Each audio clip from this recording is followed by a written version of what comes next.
E aí, galera? Oi! Pessoal, já se perguntaram como é que surge o oxigênio na Terra? Ou seja, como é que surgiu o oxigênio na Terra? Tá?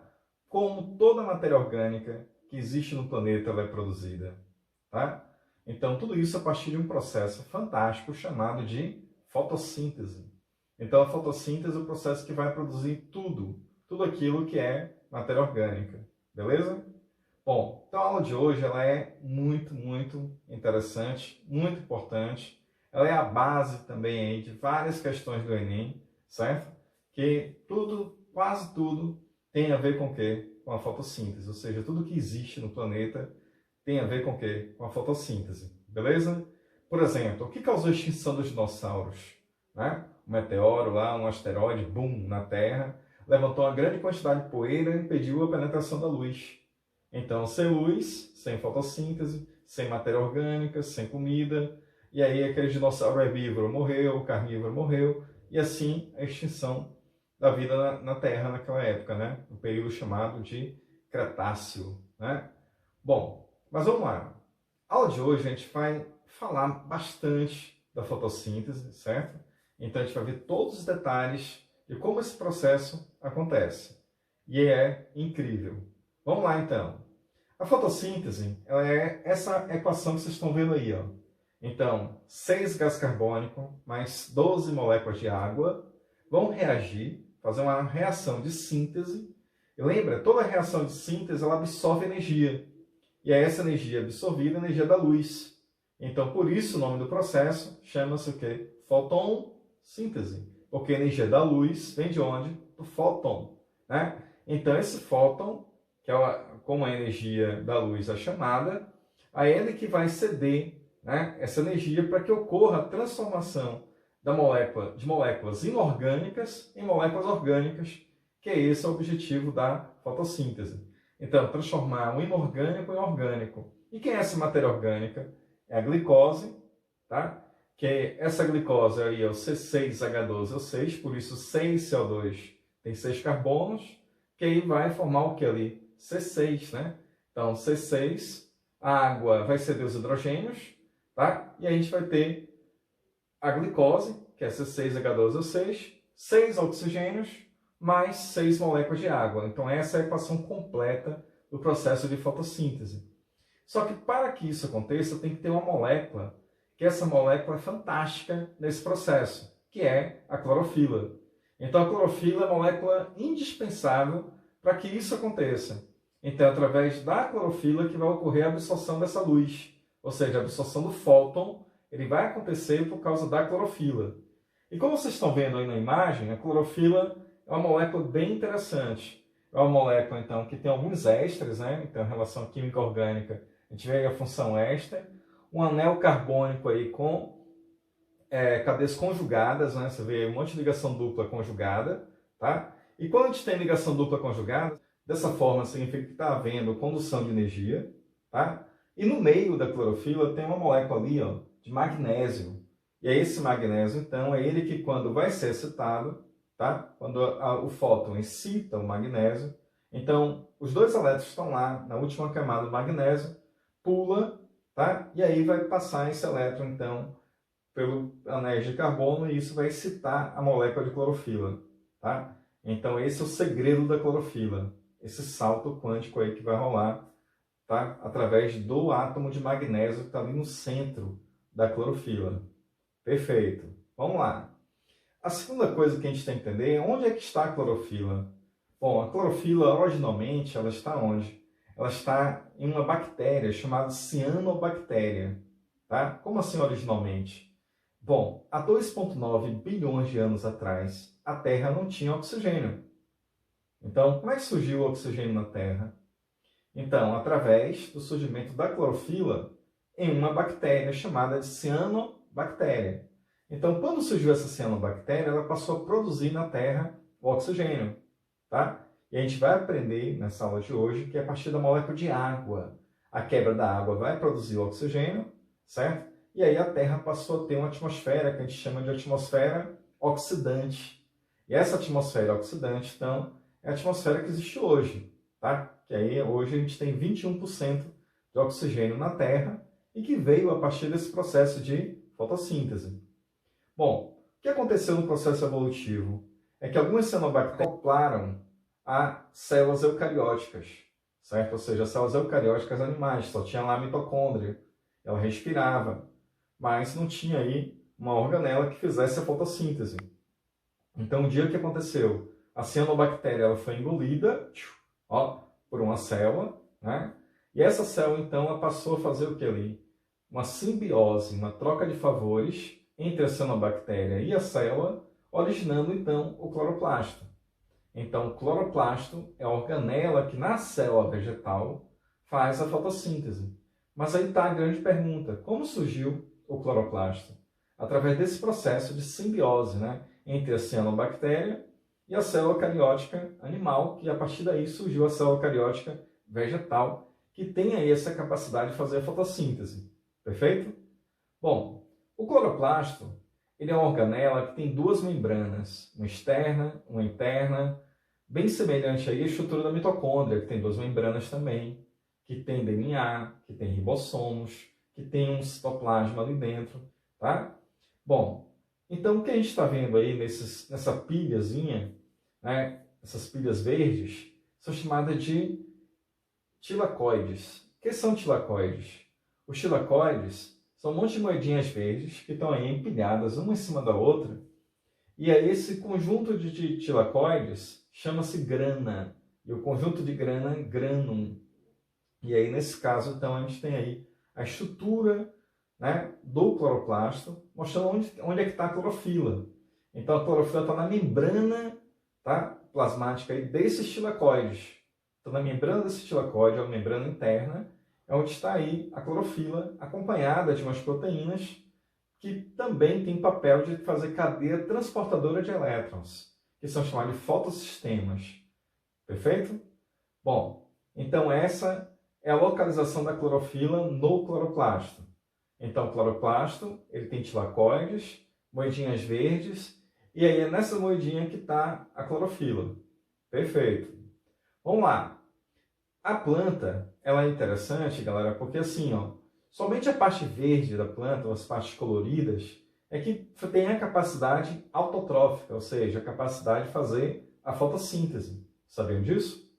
Bom, por quê? Porque é o seguinte, ó, caule e raiz de uma árvore, o que, é que vocês estão vendo aí? Ó? É marrom, né? A raiz marrom fica aí escondida lá do sol.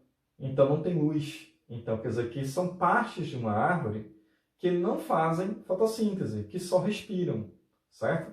Então, dessa forma, significa o quê? Significa que a folha é a parte da planta que faz a fotossíntese, tá? Caule e raiz só respira, e respira igual a gente, pegando oxigênio, tá? Aí com a glicose, quebra, produz energia, produz ATP, e é assim que a planta vai produzir energia, através do processo de quê? De respiração, que vai ocorrer na mitocôndria. Tudo bem? Então é isso que você tem que entender. Então, as partes da planta, o que acontece com ela? Caule e raiz só respiram, e a folha, ela faz fotossíntese e respira também, porque a folha também tem mitocôndrias e também está lá respirando. Aí você agora entende por que a célula vegetal ela é autotrófica. Então, por que a célula vegetal é autotrófica? Porque, no caso, a célula, olha aí, ela tem o cloroplasto, que vai fazer a produção do oxigênio e da glicose. E esse oxigênio e a glicose, ele é o reagente da respiração. Então, quando a mitocôndria pega aquele oxigênio, pega a glicose que foi produzido pelo cloroplasto, aí a mitocôndria está lá produzindo ATP, que é o que vai dar energia para a planta, certo? É a ATP que vem da respiração celular. E aí a respiração vai liberar gás carbônico e água, que é isso que é o reagente de quem? Da fotossíntese. E aí você entende essa interdependência entre respiração e fotossíntese, ou seja, entre cloroplasto e mitocôndrias. Perfeito? Fantástico. Nunca pensei nisso antes, hein? Pois é, isso é muito legal e é fantástico demais. Vamos lá agora. Pessoal, a fotossíntese ela ocorre em duas etapas. Uma etapa chamada de fase clara. Fase clara ou fotoquímica é a fase que, como o nome está dizendo, só ocorre com a presença da luz. E a outra fase é chamada de fase escura ou fase química ou bioquímica. É a fase, então, que não ocorre diretamente pela ação da luz, mas, no entanto, depende da luz. Tá? Então, por isso, atualmente, a gente chama esses nomes, né? Fase clara e escura, de fotoquímica e química, para não dar a entender que essa fase escura só ocorre no escuro. Errado, tá? Então, as duas dependem da luz, só que a fase clara é diretamente da luz e a fase escura ela ocorre de forma que não depende diretamente da luz, certo? Mas de forma indireta. E é isso que a gente vai aprender agora. Então, a fase clara se subdivide em duas subfases, que a gente vai chamar de fotofosforilação cíclica. Olha que nome feio, fotofosforilação. Então, o que é foto? Luz. Fosforilar significa o quê? Produzir ATP. Cíclica quer dizer que é um ciclo. Então, seja lá o que for, vai começar nele e terminar nele. Então, isso que é fotofosforilação cíclica. E a outra fase ela é chamada de fotofosforilação acíclica. Quer dizer que não é um ciclo. Vamos lá. A fotofosforilação cíclica ela ocorre através de uma clorofila, que na verdade são dois tipos de clorofila que existe lá no cloroplasto, tá? Das plantas superiores, que é a clorofila A e a clorofila B, formando dois fotossistemas, o chamado fotossistema 1 e fotossistema 2. Tá? Então, a clorofila A ela é a responsável por esse processo de fazer o quê? A fotofosforilação cíclica.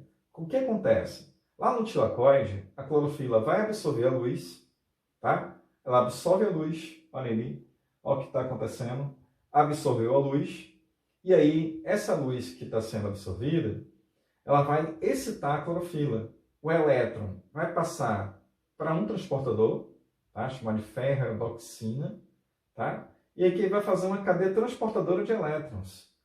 E aí acontece o quê? O bombeamento de prótons para dentro do tilacoide. Então, na hora que passar lá para um transportador, aí o elétron ativa o transportador de prótons e joga próton para dentro do tilacoide. Perfeito? O elétron, então, volta para a clorofila. Então, por isso que esse processo é chamado de fotofosforilação cíclica. Apesar de não formar ATP, que fosforilar significa formar ATP, mas não forma ATP nenhum aí. Apenas o quê? Um gradiente de prótons. Eu estou gerando prótons dentro do tilacoide. Vamos lá. A segunda etapa, ou segunda subfase, a gente chama de fotofosforilação cíclica. Ela vai ocorrer aí com a ação da clorofila B. Então, o que acontece aí nessa clorofila B aí? Ela tem lá o fotossistema 2, onde esse fotossistema ele depende de quem? Da água. Então, a água ela é o que? H2O. Então, quando eu pego duas moléculas de água, aí acontece o quê? Eu quebro a molécula de água com a energia da luz. Aí esse processo a gente chama de fotólise da água. Então, nessa fotólise da água, aqui a gente vai tirar da água os prótons, que está no hidrogênio, certo? Tiro lá, ó, prótons e elétrons. E ao tirar os prótons e elétrons, o oxigênio de uma molécula mais a outra, O mais O, formam dois. Se fundem, formando oxigênio. Aí, essa fusão, então, é que está produzindo aí o oxigênio. Então, por isso a fotossíntese é o assunto mais fantástico que existe, porque aqui que você aprendeu o quê? Que a água é que é o processo, ou seja, o reagente que está produzindo o quê? O oxigênio. Então, através da água que o oxigênio é produzido, certo? E esse processo a gente chama de quê? Fotólise da água. Olha ele de novo, gente, para a gente poder perceber isso de novo. Olha lá, o que, é que vocês estão vendo? Que a água H2O, duas águas, né? Ao tirar elétrons e prótons dela, aí eu gero o oxigênio, tá? Então, isso que a gente chama de fotólise da água. Então, vamos ver o que acontece. Quando ocorre essa fotólise da água, os elétrons ele vai sair por um transportador. E os prótons da água vai ficar dentro do tilacoide. Então, lembra? Elétron fora, prótons dentro, está gerando o que de novo? Algo que vocês aprenderam em respiração, que é uma DDP. Está ocorrendo a diferença de potencial. E essa diferença de potencial está atraindo os prótons para sair. E adivinha quem está lá no tilacoide? Uma enzima chamada ATP sintase. Aí essa enzima ATP sintase, ela vai girar quando esse próton passar. O próton passa, aí a ATP sintase gira, produz ATP, certo? Só que esses ATPs, olha que fantástico, ele não é usado pela planta, tá? Então não é ele que vai ser usado lá na célula vegetal, na célula da bactéria. Aí esse ATP, ele vai ser usado para a gente fazer a chamada fase escura. Entenderam agora?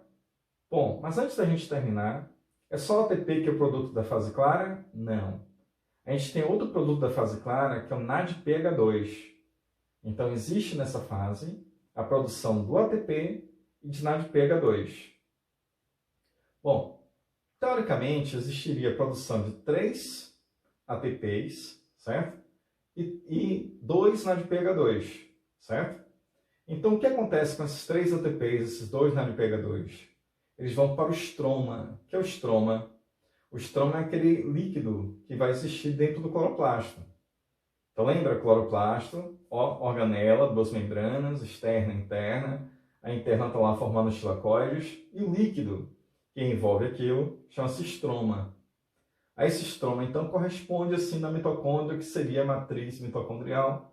Só que aí chama esse líquido aí de estroma, tá? Estroma do cloroplasto.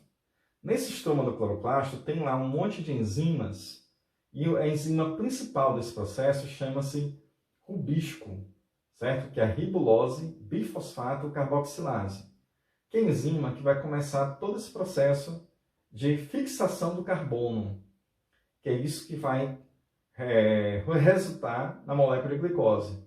Então, através da fixação do carbono, que está mais importante da fase escura, é uma enzima que está nesse estroma do cloroplasto, chamada de rubisco. O nome dela é ribulose bifosfato carboxilase. É a enzima mais importante do planeta, que é ela que vai pegar o CO2, certo? E converter ele em molécula orgânica, num ciclo que é chamado ciclo de Calvin, ou ciclo das pentoses, tá? Ciclo de Calvin ou das pentoses. Então, o que acontece nesse ciclo? Redução. Lembra o que é reduzir? Ganhar elétrons, ganhar prótons. Então, lá, ao invés de oxidar no Krebs, lembra que Krebs era quebrar, aqui vai ocorrer o quê? A síntese, tá? Então, vou juntar 5 carbonos mais 1. Só que para fazer essa fusão, eu tenho que fazer o quê? Eu tenho que gastar energia, então, consumindo ATP. Então, aquele ATP que foi produzido na fase clara, um desses ATPs é para fazer isso. Pegar o CO2 que está na atmosfera, juntar com a ribulose, que tem 5 carbonos, formar um composto temporário de 6 carbonos, uma hexose, e essa hexose, rapidamente, ela vai ser quebrada de novo. E ela vai se transformar, olha aí, galera, ó, de novo, em um composto que tem 5 carbonos, uma pentose, com um fosfato, certo? E essa pentose com um fosfato, olha aí, galera, ó, de novo, vai ser fosforilada a partir de um ATP.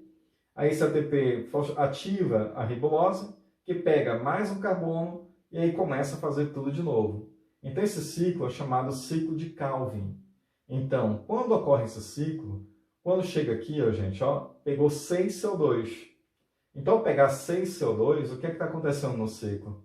Eu estou pegando ali agora, ó, 12 H2, né? Então, 12 H2 significa que são 24 hidrogênios. Então, 12 hidrogênios vão ser reduzidos. Ou seja, vou fazer redução do carbono. E aí esse carbono, então, vai ganhar hidrogênio, formar ali, digamos, na primeira volta do ciclo, CH2O, mais uma molécula de água.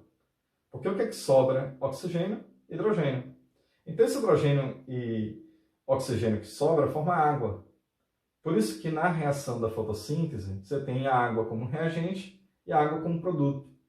Tá? Então, CO2, ou seja, CO2 mais hidrogênio, H2, vai ter o quê? Olha aí, 4 hidrogênios, na verdade, né? Então, a gente vai ter o que ali no processo? CH2O mais uma molécula de água, um H2O. Tudo bem agora? Se isso acontece na segunda volta do ciclo, a gente vai ter o quê? C2H4O2, mais 2 água. Se ocorre na terceira volta, a gente vai ter C3H6O3, E aí eu vou ter o quê? 3 águas. Na quarta volta, C4H8O4, 4 águas. Na quinta volta, C5H10O5, né? Então, 5 águas. E por fim, o que eu quero como objetivo? Produzir uma molécula energética que vai ser glicose. Então, para que ocorra a produção da glicose, tem que fixar 6 CO2, tá? Usar 12 NADPH2 para que ocorra a produção da glicose e 6 moléculas de água. Então, isso que a gente viu é o processo da fase escura, ou ciclo de Calvin, ou ciclo das pentoses, que vai produzir a glicose a partir da fixação do CO2 e fotorredução do CO2. Perfeito? E aí, assim, é produzida a glicose. E essa glicose, então, é produzida na fase escura. Tá? E lembrar que o oxigênio ele é produzido na fase clara. Então, o que é interessante é isso, para você nunca se confundir. Então, nunca na sua vida tente associar isso. Ó. A planta absorve gás carbônico, tá? Libera oxigênio. Mas repare que não é o gás carbônico que se transforma em oxigênio. A função do gás carbônico ali é ser reduzido. O que quer dizer isso? Ele vai ganhar prótons e elétrons para produzir molécula orgânica, que essa molécula orgânica inicial é a glicose. Perfeito? Tranquilos?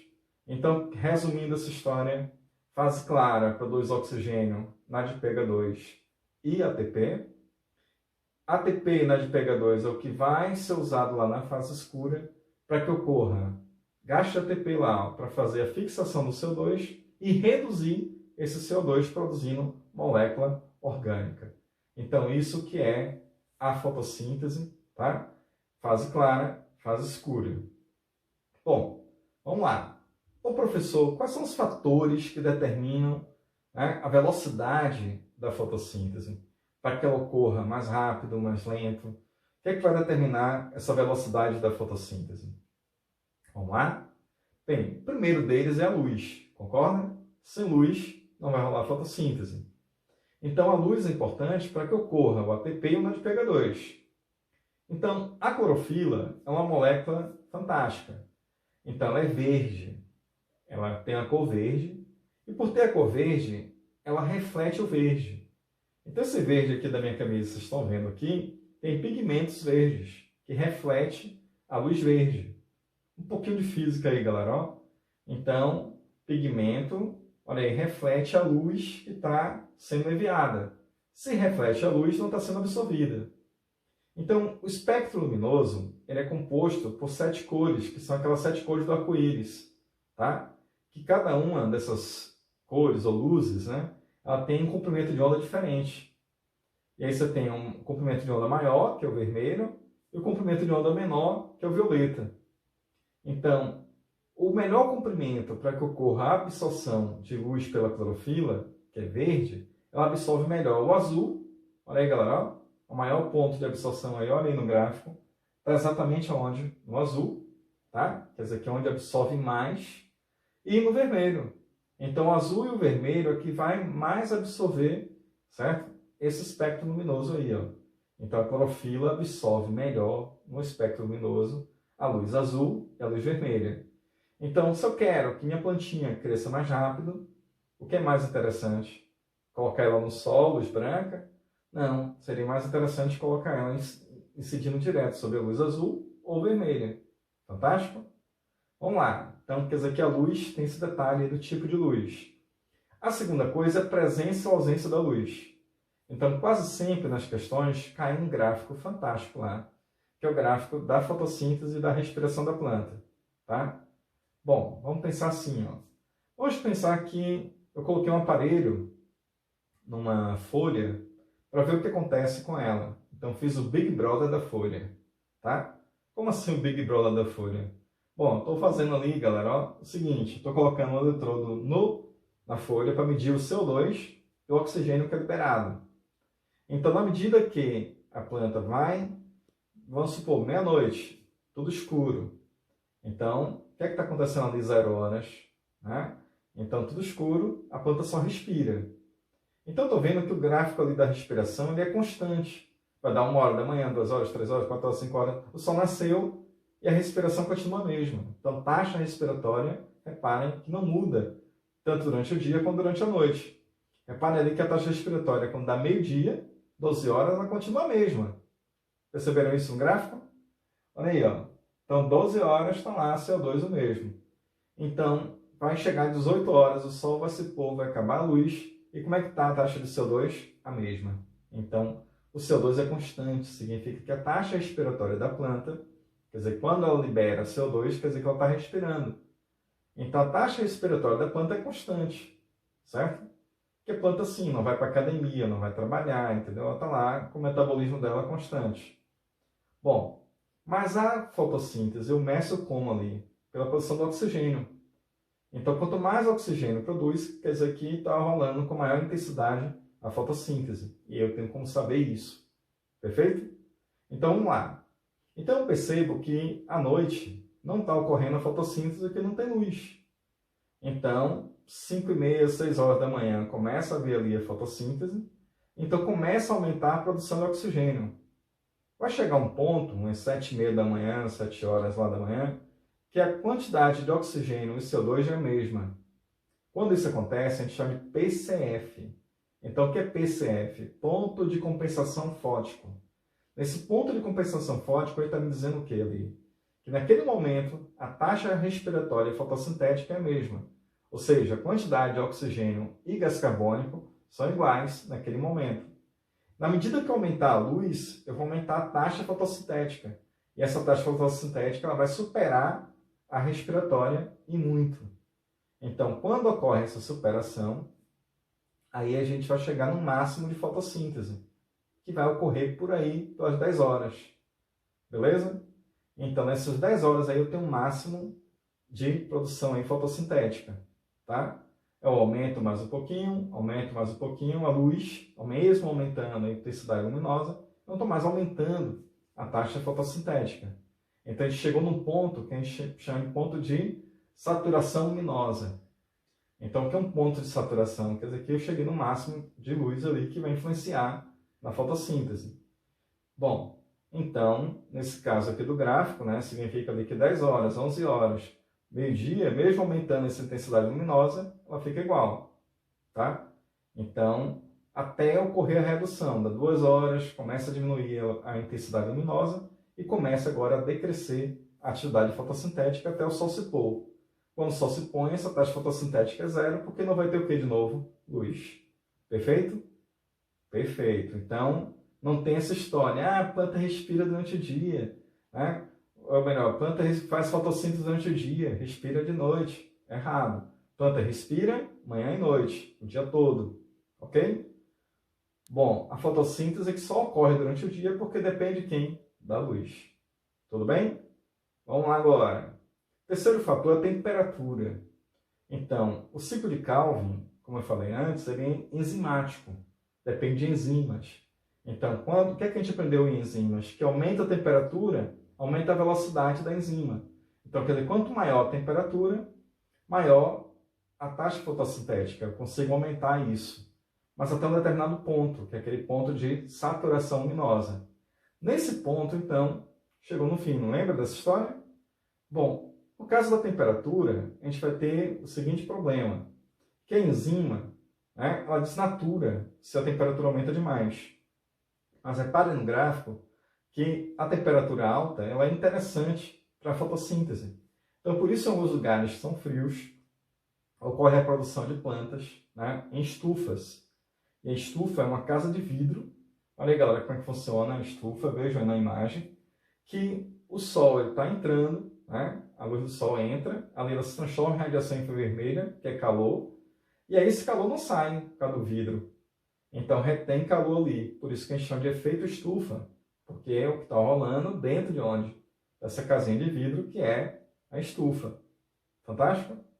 Isso vai fazer com que a planta cresça mais rápido, porque ela vai estar sempre ali com a temperatura, né, ótima. E na estufa tem um alarmezinho para quando a temperatura aumentar demais. E aí você abre ali a janela, aí o calor sai. E aí você consegue regular essa temperatura na estufa. Beleza? Vamos lá. Terceiro fator, a quantidade de CO2. Então, quanto maior a quantidade de CO2, você aumenta a fotossíntese. Mas só que rapidamente você vai entrar num ponto de saturação de CO2. Tá?